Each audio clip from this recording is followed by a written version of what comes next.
A great place to start, looking at the world of illustration in the same place the viewing public saw the work, magazine covers. Collier's was a popular weekly that used original illustration for many of the best artists. This is Joseph Leyendecker in 1907 with the story of Pocahontas and Captain John Smith, smitten by her beauty, offering a deep bow, possibly covering a puddle of water. A lesser-known magazine, The American, features a seated saxophone player who appears intimidated by the sheet music on the floor. Ladies' Home Journal presents a softer image of a young child entitled Moon Child in 1908. Now, here's a challenge for the illustrator. Quote, "Give me a fresh, modern, contemporary image of an icon that other artists have been painting their interpretation of, a 2,000-year-old world-recognized figure." Oh, yeah, the viewer has to instantly recognize who it is. Cleopatra, the last Ptolemaic ruler of ancient Egypt from 51 to 30 BC. This brilliant image appeared on the cover of American Magazine in 1946. Of course, there were covers dealing with serious subjects, this being a brutal illustration of a slave ship appearing on a Life magazine cover in 1956. Of the many magazines existing throughout the first half of the 20th century, the most active in supporting and exhibiting cover images by the finest illustrators was Saturday Evening Post. A little history is interesting. The magazine claims its heritage as the first weekly magazine in America, evolving from Benjamin Franklin's desire for an informative publication for the colonies, and began the Philadelphia Gazette in 1728. It later became Saturday Evening Post in 1821. 70 years later, in financial trouble, it was purchased and a new editor conceived of the concept of original illustration for its covers, focusing on humorous scenes of everyday life, thus connecting with its readers, who soon developed an anticipation for next week's cover. The illustrator's name, missing from the group of covers you've just seen, is Norman Rockwell, seen here in one of his beloved paintings, a self-portrait. Once again, with an amusing touch, no sense of self-importance or "I'm a creative genius," a pose often found in many artists' self-portraits. Norman Rockwell's extraordinary output of art is legendary. Even during the most difficult times of World War II, he found ways to inject an amusing and uplifting aspect with this iconic image capturing all the women who reported for work in factories, producing goods for the troops. Rosie the Riveter. More serious but equally touching was the young Marine returning home with a souvenir from the Pacific. A careful look at the wall between the windows shows a newspaper clipping stating the former garage employee is returning a hero. Maybe a touch on the intellectual side, in this Saturday Evening Post 1962 cover entitled Abstract and Concrete, poses a member of the, quote, mature generation in a suit, puzzled at the enormous Jackson Pollock. Oh, he's the concrete one. And it implies Rockwell can paint an abstract if he really wanted to. Rockwell lent his skill for worthy causes. His contribution to the 50th anniversary of the Boy Scouts with a figure in perhaps the first Boy Scout uniform, holding the Boy Scout oath, to a contemporary figure with his hand on the shoulder of a Cub Scout. Interestingly, the Cub Scout has his hand on the world globe, implying the Boy Scout movement is worldwide. Rockwell's support of the military, as seen in this poster executed in 1940 and entitled A Pictorial History of the United States Army, also had an amusing side to it as well, seen in this 1944 Saturday Evening Post cover entitled The Tattoo Artist.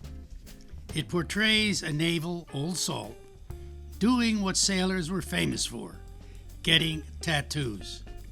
His arm carries the names of the, quote, girls in every port, each crossed out as the new one enters the list.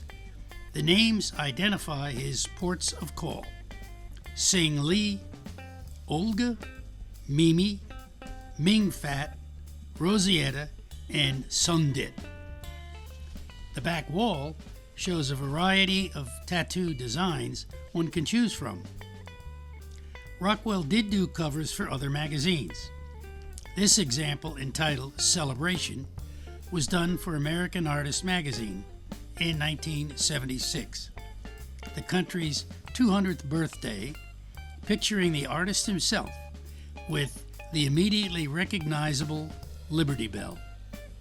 However, over almost 5 decades, Norman Rockwell did an unprecedented 322 covers for the Saturday Evening Post and remained very loyal to the publication. His first cover, in 1916, established his wit and distinctive view of the American people. As the magazine market suffered and began losing circulation, he contributed this 1961 cover representing a graphic designer working on a redesign for the magazine. Perhaps his most serious, perceptive, and heart-wrenching cover was also his last. The 1963 John F. Kennedy appeared on the cover, depicted in a deeply contemplative state. It was on stand 1 week after his assassination. However, there is nothing in Norman Rockwell's long career that can match the impact of Four Freedoms had on our country. In 1941, 11 months before Pearl Harbor, President Roosevelt addressed the nation and his hope for a world that would endorse 4 essential freedoms. Rockwell wrestled with how to support the war effort, eventually developing the idea of rendering these freedoms in painting. He presented charcoal drawings to the Department of War Information, who turned him down. An approach to Saturday Evening Post received a positive response. 7 months later, they began running 1 a week on their cover and an essay extolling the virtue of each freedom, starting with the freedom of speech. The project took a toll on his health, losing weight. The second image was freedom of religion. The reader replies were overwhelming, with 25,000 requests for printed images. The third was freedom from want. The Department of Treasury participated and began selling 2,000 images a day. The fourth image was freedom from fear. The set of all 4 paintings toured the country with over 1 million viewers. Coupled with war bond sales, these efforts generated $133 million towards the war effort. Rockwell stated, "The job was too big for me. It should have been done by Michelangelo." So, how was Norman Rockwell's work held up over time?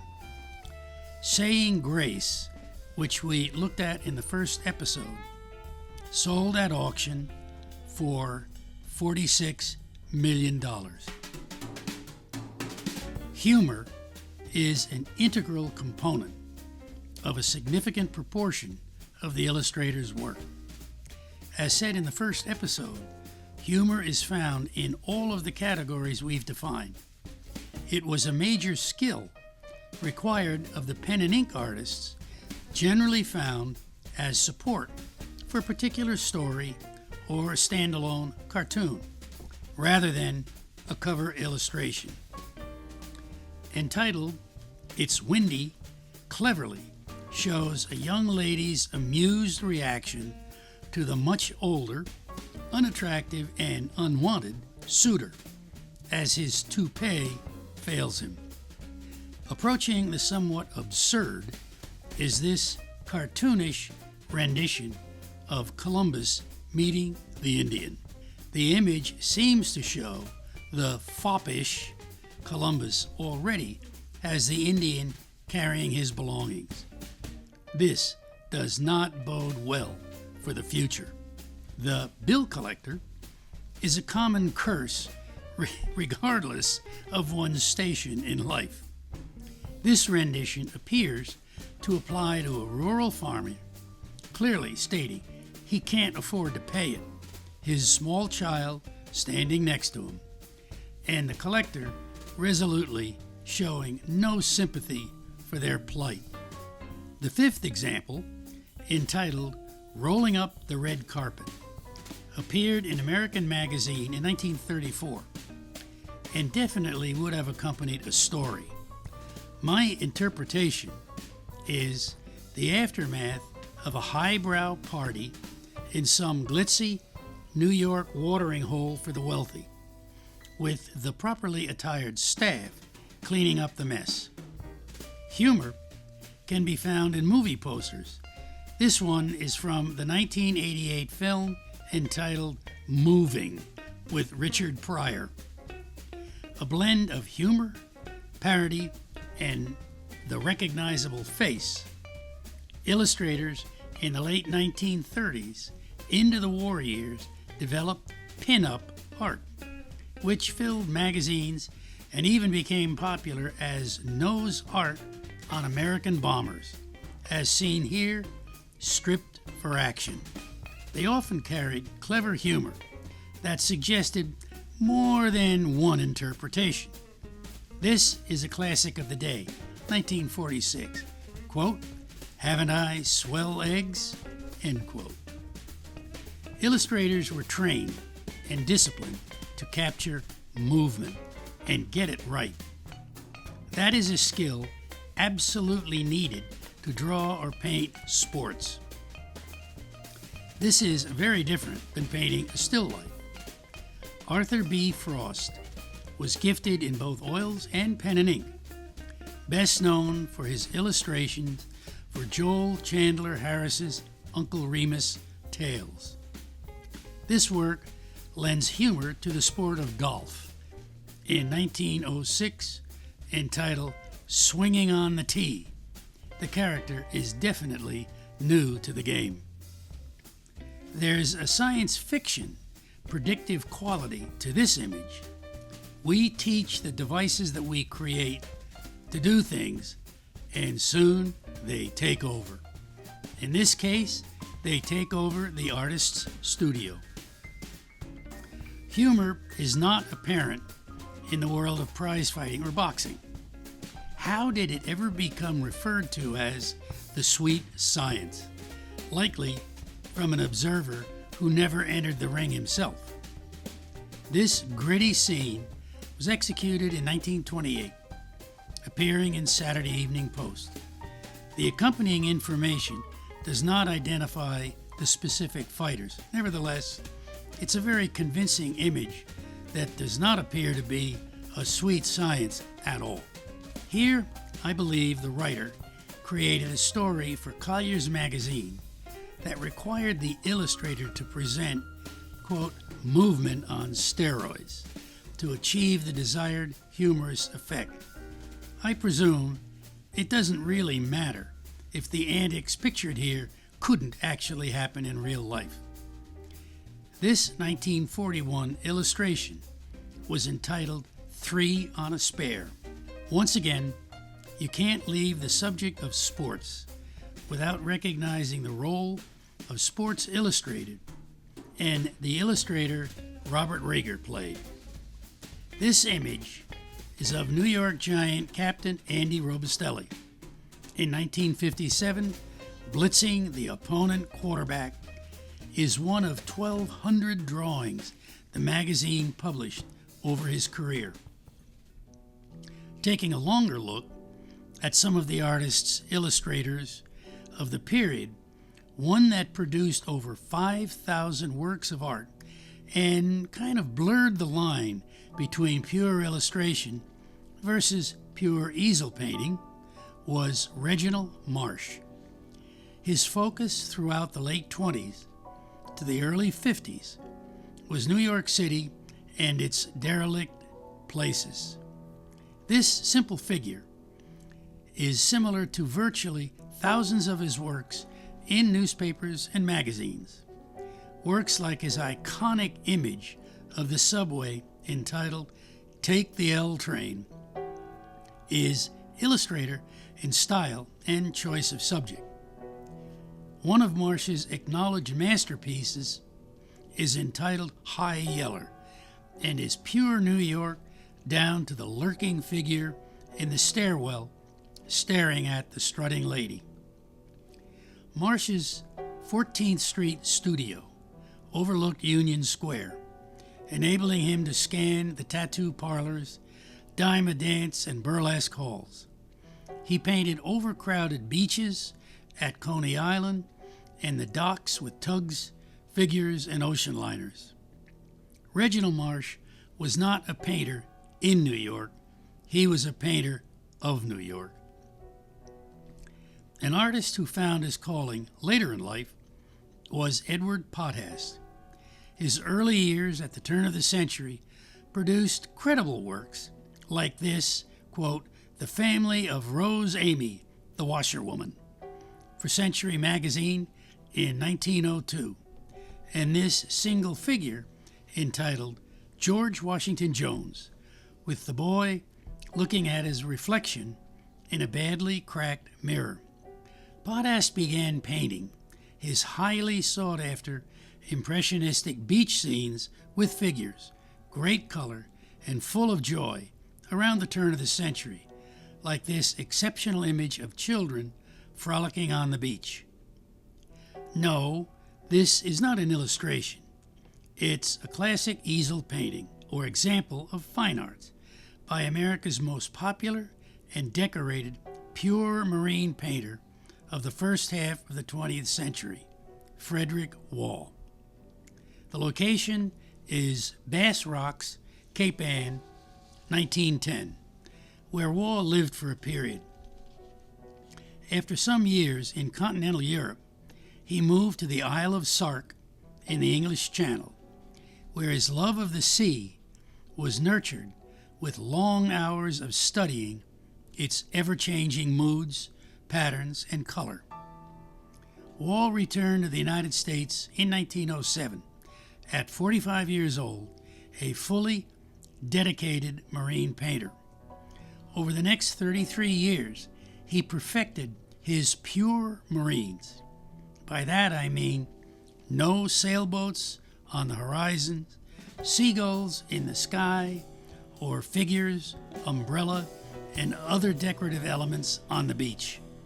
His masterpieces consisted of 3 compositional elements: water and intricate wave patterns, rocks and the shoreline, sky and cloud formations.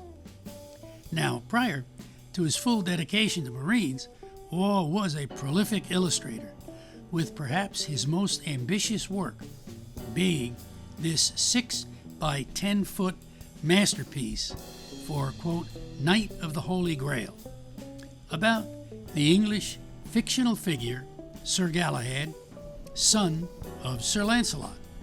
the purest of the Knights of the Round Table, who emerged late in the medieval King Arthur literary tradition. The Grail, or vessel, was supposed to have been used by Jesus during the Last Supper to share wine with the apostles. The illustrator who defined elegance and the gallant man look was Joseph Leyendecker. He appears to have remained an illustrator and did not migrate to easel paintings. Works like Over the Top for the House of Kuppenheimer portrayed chivalry in a man's character. This double-page sprint for the Arrow Company would tend to generate just a touch of inadequacy in most males. This is a point where enough is just too much. I believe Leyendecker reached that point with this particular Arrow collar print ad. Well, did they work? In the early 1920s, the Arrow Man received 17,000 adoring fanned letters, exceeding what Rudolph Valentino received, and he was a real person. The term Arrow Collar Man was the common epithet for handsome, nattily dressed. Arrow Collar sales soared to over $32 million. Recognizing how strong Western art was for well-trained illustrators, the highly regarded illustrator for 30 years was Tom Lovell, who left his remarkable career in pulp and magazine illustration in 1968 to focus on Western subject matter. His early career is seen in this narrative tough guy, desperado cover. Called upon to execute many Western images while still an illustrator, he was well prepared for fine art work, like this example entitled The Abandoned Dream. Lovell's work holds up almost 30 years after his passing, having achieved over $400,000 at auction. Walter Granville Smith was a major New York City-based illustrator during the 1890s through the early 30s, a time when there was a really perceived separation between fine art and illustration. He found a way around this. For 10 months a year, he produced work like this, with a very clever title, quote, First Ball of the Season. Always in demand, meeting the tight deadlines of demanding art directors. Then for 2 months, he would retreat to Long Island, painting major impressionist coastal images. At a time when beachgoers often were not strong swimmers. In this remarkable painting, Smith just simply could not resist the illustrator instinct to insert a narrative element by suggesting the second young woman clutching the lifeline was experiencing a panic attack, facing rougher surf than she anticipated. Walter Granville Smith successfully balanced the two disciplines. Another classic transition example is long-term New York illustrator for major magazines and paperback book covers was Frank McCarthy. This is an example of his illustrator work entitled Murder on the Waterfront. Collier's, 1954. Lured by the challenge of going out on his own, he held his first one-man show of 23 canvases in Scottsdale, Arizona, and the show sold out in 20 minutes. He moved to Arizona, totally committed to painting highly detailed, action-oriented, historically accurate Western theme paintings, like Under Hostile Fire. More than 20 years after his passing, Frank McCarthy's work still has a major influence on contemporary Western artists and has exceeded $150,000 at auction. Now, the universally known Uncle Sam, I Want You, created by the high-living, flamboyant James Montgomery Flagg. Simply put, an extraordinary character and brilliant illustrator. With work like this, overzealous group of fans watching a ball game for Cosmopolitan magazine. But it's for the Uncle Sam poster that he's best remembered. Between 1917 and 19, Flagg executed 46 war posters. The I Want You poster generated 5 million printed copies. He brought the figure back again during World War II, and in 1961, Congress officially adopted Uncle Sam as our national symbol. Cleverly, James Montgomery Flagg chose the name Uncle Sam because the initials are U.S. Regardless of how iconic, symbolic, or patriotic it is, one can't ignore the very reason for it: war. War, however barbaric and inexcusable it is, has drawn writers, filmmakers, and historians to it, and the illustrators to visually represent it. By the time of the Civil War, enough papers, periodicals, and magazines with black and white reproduction ability were in print to support extensive illustrator coverage. Additionally, the public's interest in the Civil War's descriptions, stories, and images continued long after the war was over, until basically the turn of the century. Gilbert Gall supplied the press and collectors with accurate images like this, The Captain, Quarterly Illustrated, 1893. He also painted complex, large battle scenes like, quote, holding the line at all hazards, end quote. Some were reproduced, but others went into museums. A closer look reveals the Confederate battle flag in the background. Southern scenes are fairly rare. Gilbert Gall understood his audience and painted many Union scenes as well, like this quiet image of a Union soldier eating a biscuit while warming his feet, entitled Taking a Break. Many illustrators participated on site in the Civil War, from major names like Winslow Homer to those forgotten except to scholars like Edwin Forbes. Forbes was scarcely 20 years old when he joined the Union forces and witnessed several engagements. His interest was depicting the daily life and activities of the regular soldier. His skill was in depicting events an artist would never see unless he was a participant. This piece, entitled Pickets Trading Between the Lines, captures an event one would assume never happened. The two sides, calling a momentary truce, huddled together and trading badly needed goods before returning to their line and start shooting at each other again.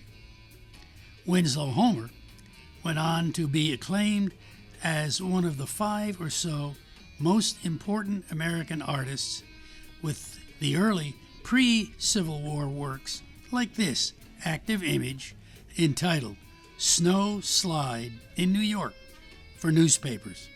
His Civil War reporting brought him national acclaim, like this piece titled, quote, Home Sweet Home.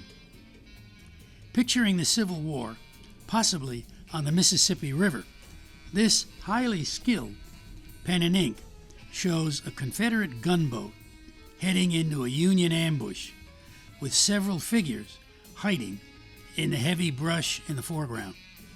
The Battle of San Juan Hill was the major American victory of the Spanish-American War, 1898. There were illustrators covering the conflict as presented here, entitled Field Artillery, appearing in Harper's, but it was Frederick Remington's piece entitled Charge Up San Juan Hill, with Teddy Roosevelt in the foreground dressed in tan, that became the lasting image of this conflict. World War I witnessed a significant increase in illustrator participation, and often a departure from false heroics like this haunting image, which depicts the horrific loss of life on both sides, with the title, Halt, Who Goes There? More illustrator communication was aimed at the home front to offer support and boost morale, as seen in this YMCA-sponsored poster entitled For Your Boy. In spite of the losses of World War I, there was room for vicious humor pointed at the enemy. At a glance, it looks like a parade and cheering crowds. It's not. The title, A Family of Germans That Hasn't Lost a Member. It's the German General Staff, and the crowd is angrily protesting. There was also an effort to encourage the home front to conserve precious resources to support the war effort, as this powerful poster by J.C. Leyendecker in 1917, calling for Americans to conserve coal. All the best illustrators executed enlistment posters for each of the services. Howard Chandler Christie was among them, with this particular eye-catcher. A full poster explains it a little clearer. Our last World War I image is by Henry Townsend, who was commissioned as a captain in the American Expeditionary Forces in 1917 to record the war. Typical of his exceptional black and white drawings is this piece entitled Camouflaging the Tank. Townsend later became a member of Silvermine, producing wonderful works like this image of a young woman in the privacy of her dressing room. Many of his war drawings are now in the Smithsonian in Washington.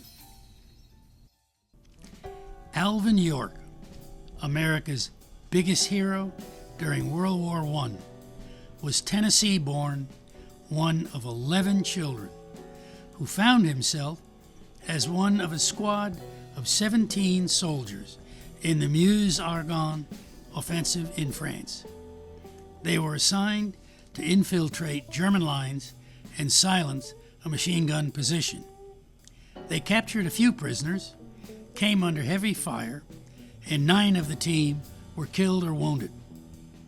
After they attacked the German position, the German officers surrendered, and the American group captured 132 German soldiers. York received the Medal of Honor and several medals from France and Italy. The Medal of Honor was presented to him by General John J. Pershing, and York finished the war with nearly 50 decorations. This extraordinary illustration of York was executed by Frank Schoonover, whom we will discuss a bit later. This is Alvin York after returning to his home with his mother and younger sister. Ironically, Alvin York was deeply devout and requested conscientious objector status. It was rejected. Upon his return home, Alvin York was offered employment in vaudeville for, in today's dollars, $517,000, which he refused. In 1941, Gary Cooper played Alvin York, earning Best Actor and Best Film Oscars.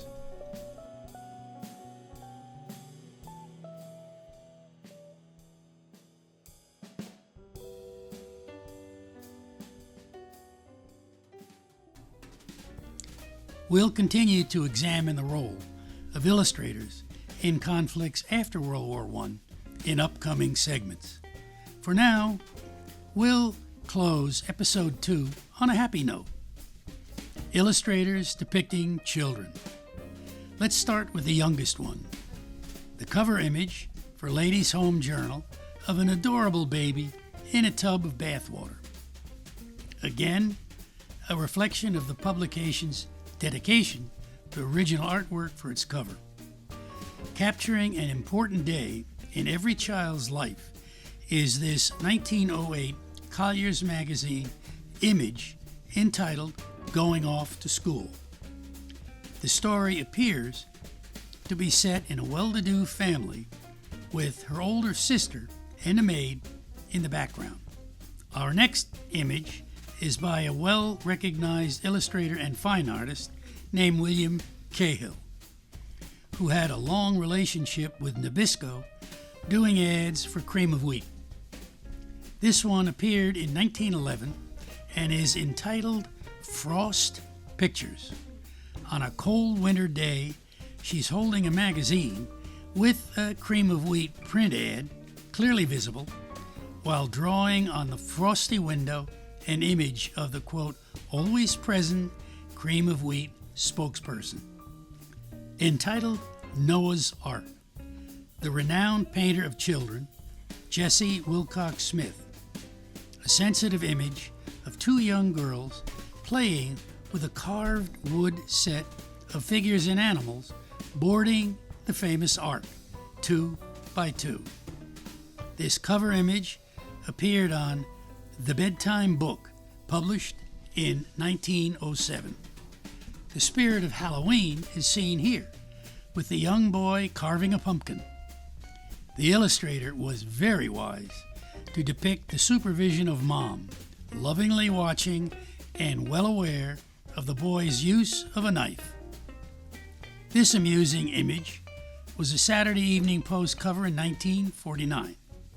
It reminds us that photography back then required a tripod, a flash, and a lot of patience.